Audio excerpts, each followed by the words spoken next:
मैंने महादेव की स्तुति लिखी है उसी फिल्म में, कोई बात नहीं कर रहा है। मैंने क्या इतनी बड़ी पिक्चर में सिर्फ 5 डायलॉग लिखे हैं। सीधे तौर पर माफी मांगिए, कोई एक्सक्यूज मत दीजिए। स्पष्ट कर देता हूं, हमने रामायण नहीं बनाई है, हम रामायण से प्रेरित हैं। कि भाई हमारे लिए तो बड़ा आसान था कि मार्केटिंग की स्ट्रेटजी के हिसाब से भी हम फिल्म का नाम रामायण रख देते, लेकिन हमें तो शुरू से यह पता था कि हम रामायण से बहुत हेविली प्रेरित हैं, बहुत हेविली इंस्पायर्ड हैं, लेकिन हम रामायण नहीं बना रहे हैं और हम संपूर्ण रामायण भी नहीं बना रहे हैं। हमने रामायण के युद्ध कांड का एक छोटा सा अंश, एक छोटा सा हिस्सा लिया है जो फिल्म में हमने दिखाया है। बजरंग बली को अशोक वाटिका में जब आते देखता है तो कहता है कि ए तेरी बुआ का बगीचा है क्या जो हवा खाने चला आया। रावण को जब अंगद ललकारते हैं तो कहते हैं कि रघुपति राघव राजा राम बोल और अपनी जान बचा ले वरना आज खड़ा है कल लेटा हुआ मिलेगा। तो देखिए, अगर आप प्रेरित भी रामायण से हैं और उस पर एक फिल्म बना रहे हैं तो जो मर्यादा पुरुषोत्तम प्रभु श्री राम की के संस्कारों को दिखाने के लिए माँ बाप अपने बच्चों को सिनेमा हॉल ले जा रहे होंगे, वो इससे उस हिसाब का संस्कार और उस हिसाब की मर्यादा दिखा पाएंगे। कुछ लोग हैं जो फिल्म को टारगेट आज से नहीं, डे 1 से कर रहे हैं।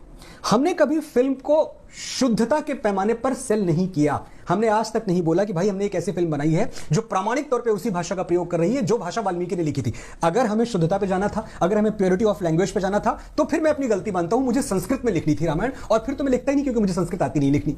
लेकिन शुद्धता कभी मकसद नहीं था। मकसद था कि जो बच्चे जिनको नहीं पता है कि भगवान राम कौन है, और मैं सच कह रहा हूं ये बहुत दुखद सत्य है, लेकिन बच्चे नहीं जानते हैं।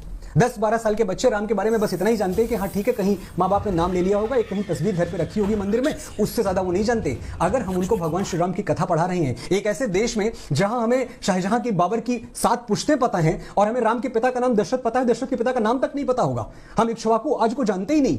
अगर उस देश में हम कोशिश कर रहे हैं कि एक ऐसी फिल्म बनाई जाए जो सनातन के बारे में कुछ बात करे और बच्चों तक पहुंचे, पेनिट्रेट करे, उन तक पहुंचे, इसमें मैं एक बात और बताऊं, सब कुछ सध नहीं सकता है। मैं मानता हूं कि जब हमने ये टारगेट किया कि हमारी फिल्म यूथ तक स्पेशली पहुंचनी चाहिए, तो कहीं ना कहीं वो हमारे बड़े बुजुर्ग जिन्होंने रामायण को देखा, पढ़ा, जाना, समझा है, कहीं ना कहीं हम उनकी धारणा से थोड़ा हटे होंगे। उनसे मैं हाथ जोड़ के क्षमा मांग रहा हूं, हाथ जोड़ के। लेकिन ये डेलिब्रेट था, ये गलती से नहीं हुआ है। 5 डायलॉग उठा के अगर आप मुझे ट्रोल कर रहे हैं तो मैं क्षमा चाहूंगा, लेकिन ये पूरी तरह से टारगेटिंग है। ये आप मुझे कॉर्नर करने की कोशिश कर रहे हैं। ये कुछ लोग, मैंने कल थिएटर में मास्क लगा के पिक्चर देखी है आम लोगों के बीच में। मैं आपको टिकट आप चाहें तो वो भी भेज दूंगा। मैं जनता के बीच में देख रहा हूं, वो इन्हीं डायलॉग्स पे जिनका आपने जिक्र किया, इस पे वो हंस रहे हैं, इस पे वो तालियां बजा रहे हैं, इस पे वो खुश हो रहे हैं। राम जी की जीवनी को, जिसे हम सब ने बचपन में शायद टीवी पर देखा, लेकिन उसके बाद उस हिसाब से नहीं सामने रखा गया। आप कह रहे हैं कि उसे अप्रोच करने के लिए और उसे टारगेट करने के लिए आप लिख रहे थे,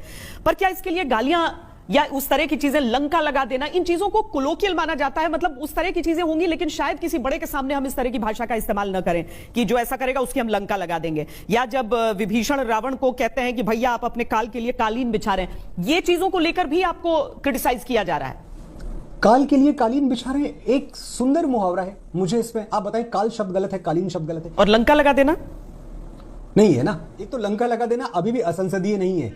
लंका लगा देना एक कोलोकियल, एक स्लैंग है, एक भाषा है, इसको असंसदीय आप नहीं कह सकते। ऐसी कोई लैंग्वेज नहीं कि मैं आपके चैनल पर नहीं बोल सकता। लेकिन जब ये बात हुई थी, मैं सिर्फ ये कहना चाह रहा था कि शायद मैं अपने विट में, अपने ह्यूमर में, मैं ये कहने की कोशिश कर रहा था कि शायद इस मुहावरे का जन्म वहां से हुआ हो, संभवतः। क्योंकि और कौन सी लंका लगती है?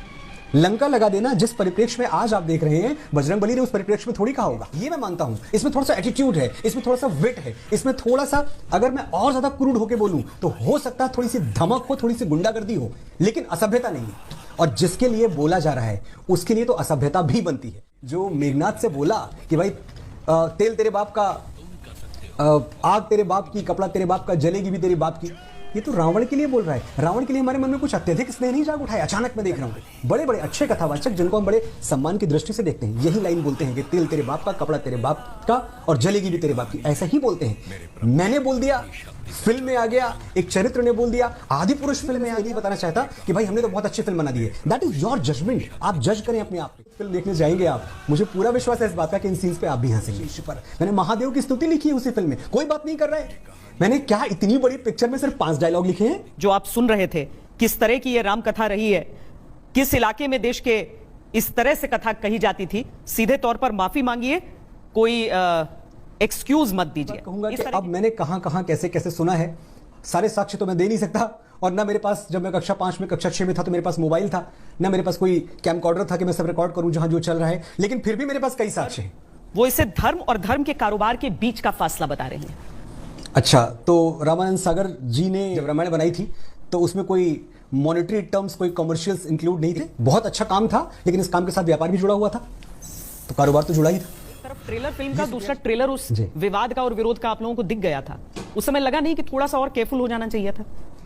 जो हुआ है सच्ची श्रद्धा के साथ हुआ है। अगर मैं दोषी हूं किसी का, तो एक सवाल अपने आप से पूछें, और इस सवाल का जवाब अगर आपको आता है कि नहीं, इस सवाल का जवाब नेगेटिव में आ रहा है, तो मनोज मुंतशिर आपका अपराधी है, फिर आप मुझसे कहिए तो शायद मैं क्षमा भी मांग लूं।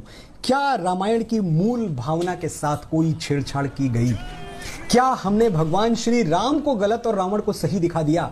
क्या हमने बजरंग बली को ऐसा दिखा दिया जैसा उनको नहीं देखना था? क्या वो राम भक्त नहीं दिखे फिल्म में? क्या मां सीता का जो सतीत्व था, जो उनकी पवित्रता थी और जिस तरह से उनका विश्वास अटल था, क्या वो आपको फिल्म में नहीं दिखा?